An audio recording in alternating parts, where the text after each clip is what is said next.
My name's Emile. I've built a national kids basketball franchise with over 23 locations, and in 2025 alone, we had over 10,000 kids go through our programs.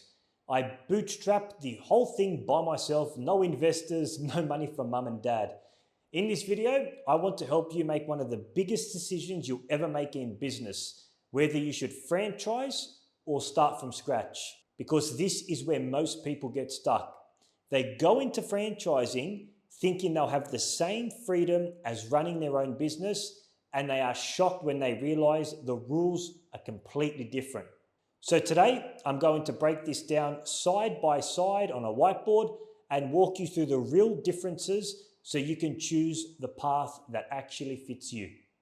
Welcome back to Courtside Conversations. We've got a new episode format for you. I've got the whiteboard out today. First time using the whiteboard. If you like it, and if you like the style that we're doing here, leave us a comment. It beats sitting down here listening to Emile waffle on for 10, 15 minutes. We're going to be talking about a really important question today that doesn't get asked much often. Should you start a franchise or should you start up your own business? And this is a very important question that you need to ask yourself if you're thinking about starting a business. Now, if you're an employee, it's all good. You don't have to worry about it. But if you're thinking about starting a business, there's two avenues or vehicles that you could use. You could start your own business or you can start a franchise. The problem is a lot of people think that they get the same rights as starting their own business to a franchise. And then once they come into their own franchise, they're soon shocked to realize that, oh my goodness, I thought I was my own business owner. They get a little bit lost and they realize all these things down here apply to them. And then all of a sudden, look, I want out of this franchise, and it gets very complicated.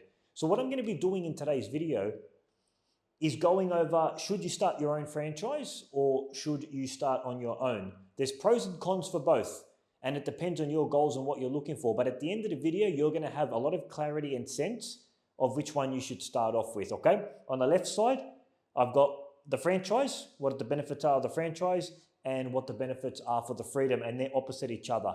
Let's go over the first point, probably the most important point, control versus freedom.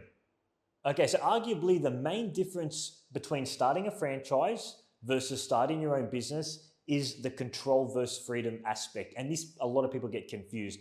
When you join a franchise, yes, you are your own boss, but you are governed by a franchise agreement. In that franchise agreement, it tells you what you can and what you cannot do, right? And this is set by the franchisor. I'm a franchisor, right? One of the things that we have in our agreement, for example, is that every franchisee has to go through our partnered suppliers when you're purchasing something. Let's say you want to order flyers or banners. This was actually a real story that happened. If you want to order any marketing material, physical marketing material, you need to go through our designated supplier, which is Vista Print.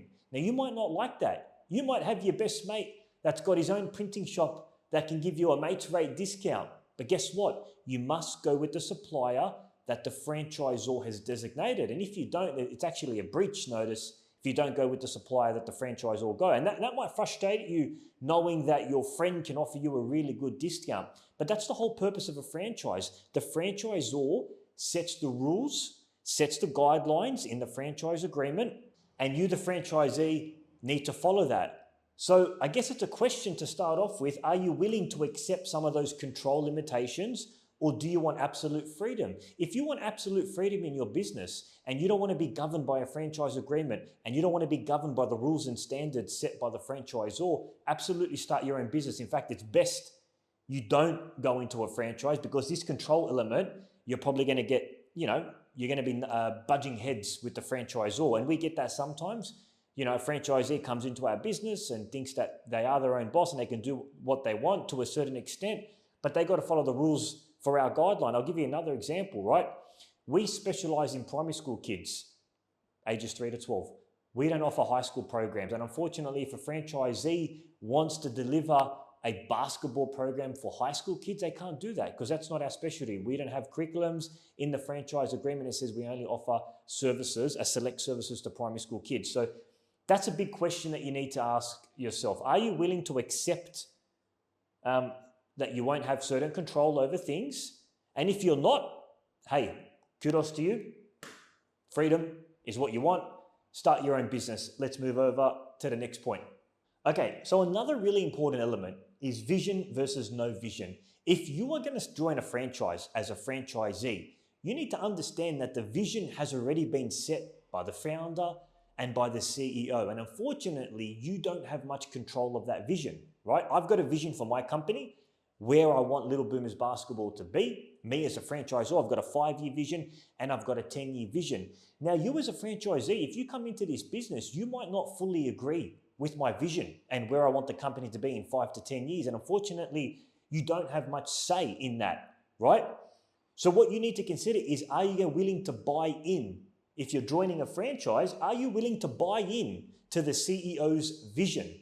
If you're not willing to buy into the vision, and if you have your own vision of how you want your business to be, whatever your goals are, whether it's a 5-year vision or a 10-year vision, then you need to start your own business. Because when you start your own business, you have the ability to cast out a vision for your company. But if you're going to join a franchise, you need to be okay with the vision that has already been set by the founder or the CEO. Let's move over to the third point.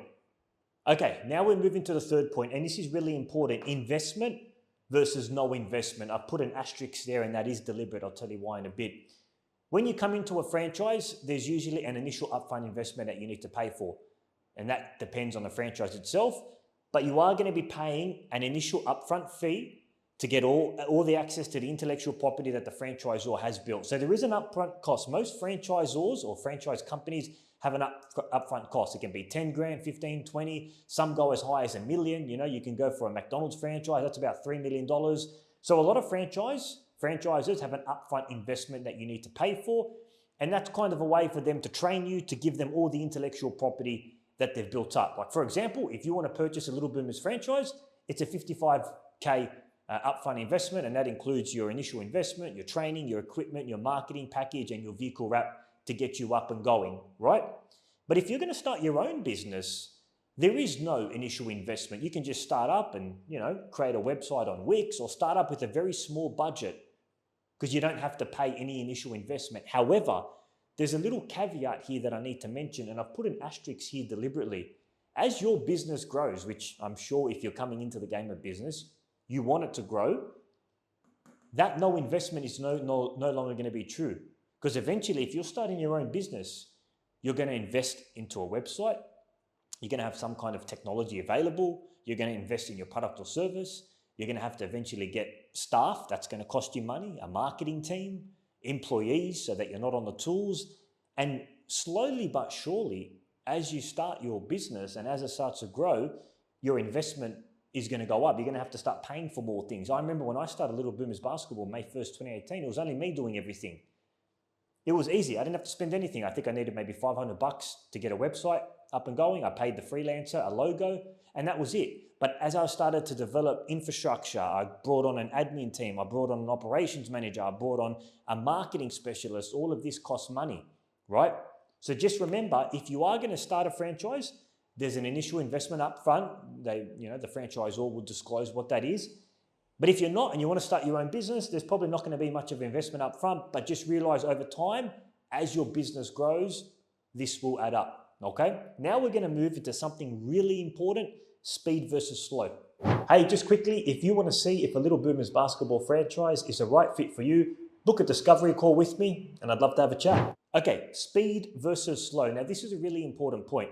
When you are launching a new franchise, most of the time, it's so much quicker to get speed to market. You're able to launch a new franchise, a new site, or a new location within 30, 60, 90 days because the franchisor has done it before. Like take, for example, myself. We've launched 23 franchise locations. If somebody has done it 23 times, there's a good chance that they know what works and how to get the product out to the market. Like we know as soon as we sign a franchise agreement, we know how to find a venue, how to train the coaches, how to get our local area marketing campaign, because we've done it 23 times, right?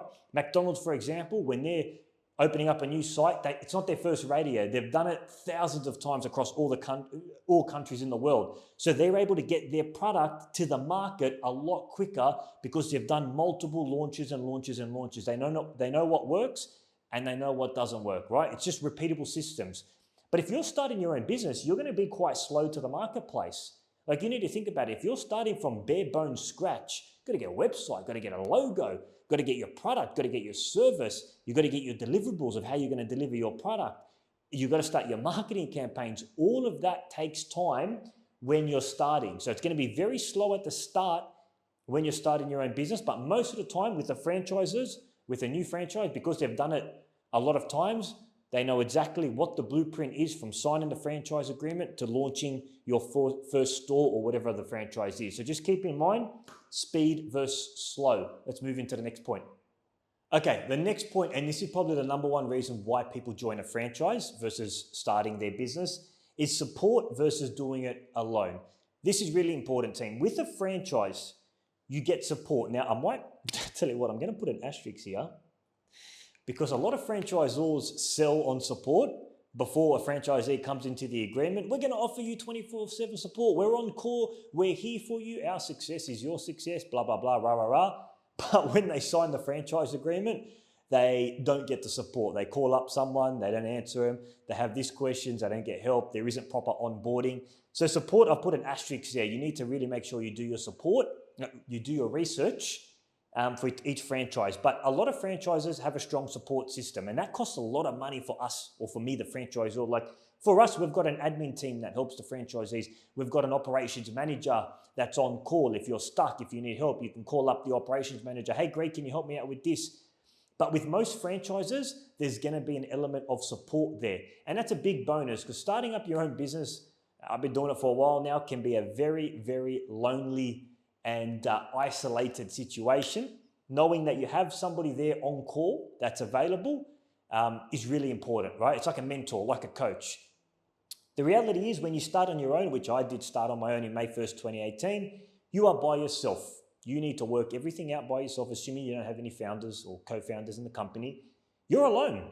You are quite by yourself. You got to do the bookkeeping. You got to do the marketing. You got to do the website, everything from scratch. And if you get stuck, it's you, yourself, and I trying to work out the problem. So that's another important component here. If you're deciding whether to franchise or whether to start on your own, the support team with an asterisk, make sure you do your research to ensure that the franchisor offers the actual support they say. Versus doing it alone. Let's move on to the second last point. Okay, so you're probably wondering, what does POC stand for? POC stands for proof of concept, right?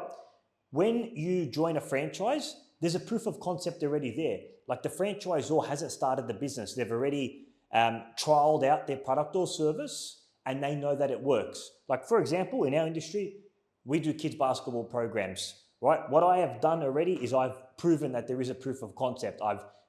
Back when I started in May 1st, 2018, I trialed different programs. I figured out what worked, what does the kids like, what does the parents like, and I built up a program for each age group. That's called proof of concept, right? When you start your own business, you really don't have a proof of concept that it works. You've got no market share, you've got no customers, and you need to build the proof of concept from scratch, right? Like you take, for example, McDonald's, everyone knows McDonald's franchise. They've got a proof of concept. They know what works. They ain't doing pizzas on their menu.